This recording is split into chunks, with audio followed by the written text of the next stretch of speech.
Hi guys, welcome back to Jeanette and her puzzles. Today I have a really special video for you because I'm going to show you 5 easy and cheap ways to get puzzles.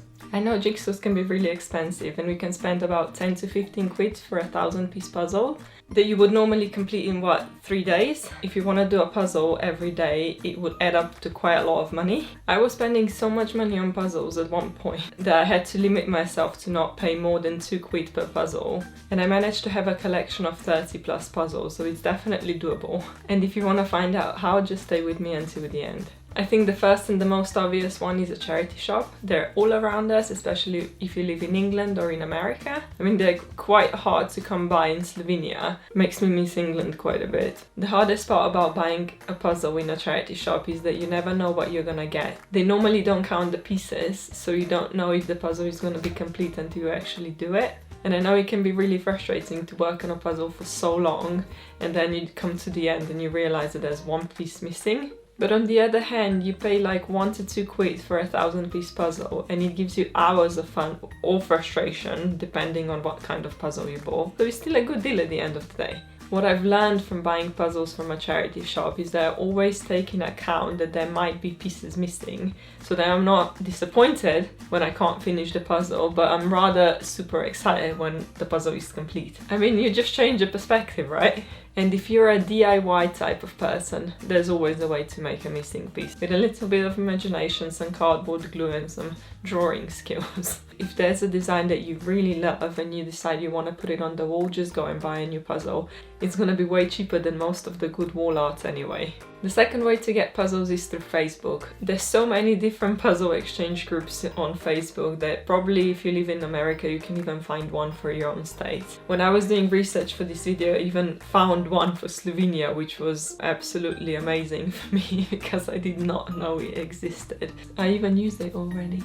The good thing about these pages is that if you find someone who lives nearby, it's not gonna cost you anything to exchange a puzzle. You just one puzzle for the other and the exchange is done. If someone lives a bit further away, then you're probably gonna still have to cover the cost of postage, which is still very minimal if you think about buying a new puzzle that you would probably have to pay postage for anyway. So far I've noticed that people are being quite honest on these pages. There was a lady that posted in a Slovenian group and she mentioned that she's got puzzles with missing pieces and she wanted to exchange them with other people who also have puzzles with missing pieces, which I think is really good because sometimes when you have a puzzle at home and it's not complete, it's quite hard to find an exchange for it. That doesn't mean that everyone's going to be honest, you know, it can happen that sometimes people don't actually know that the pieces are missing, or some people just don't want to say because they know they wouldn't be able to exchange it. You can't guarantee that the puzzle is going to be complete just because you got them from a person. However, people who do puzzles normally look after them, so there's quite a big chance that the puzzles are going to be in better condition than if you just buy them from a charity shop. Also, you can post about puzzles in other groups as well, you know, they don't necessarily have to be puzzle exchange groups.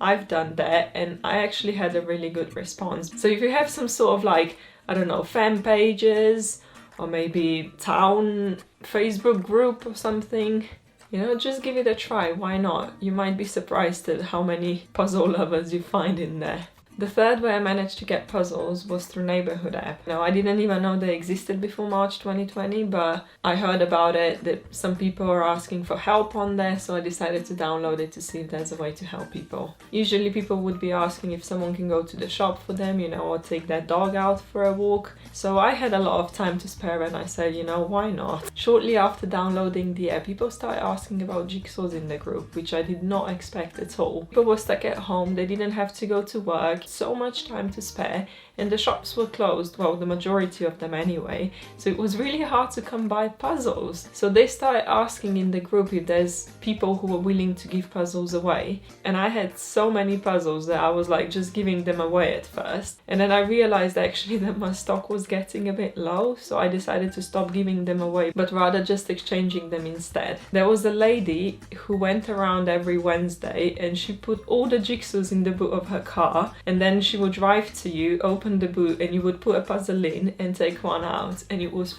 absolutely brilliant. The fourth way is a bit of a tricky one. I haven't seen one myself, but I know they do exist because I've seen a picture of it. It's like a self-serving post box exchange for puzzles. I've seen a lot of them for books so far, never for a puzzle, until I came across this picture and it made me really happy. I mean, if you ask me, I think every town should have one. It will encourage people to do more puzzles. It's good for the brain anyway. Anyhow, I do congratulate the person who came up with this idea. If you're enjoying this video so far, I would really appreciate if you could show me by clicking the like button below.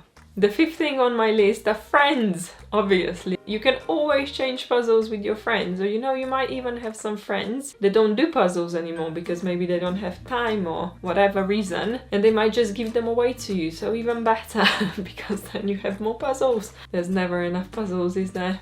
And if you have more friends that enjoy doing puzzles, you can just decide and collectively buy one puzzle and then split the money, which is gonna make it way cheaper, and then you can just do the puzzle one after the other. Or you can each buy one puzzle and then you can just swap them around once you're finished with the one that you bought, and you still get to enjoy more puzzles for the price of one. So it's basically the more the merrier, and by doing it this way you can also create a really good puzzle community. I think a really good idea would be to actually start doing puzzle clubs, same way they do have book clubs when they meet once every week, one hosts, and then everyone comes and they read a book together and then discuss it. You could just do that with puzzles. You meet up once a week and you just do one puzzle together. Yeah, I think someone should really start doing that. I think I just gave myself an idea. Maybe I could do that. I'm just thinking how many people I know who love to do puzzles. My sister loves doing them, so we usually do them together, which is really good.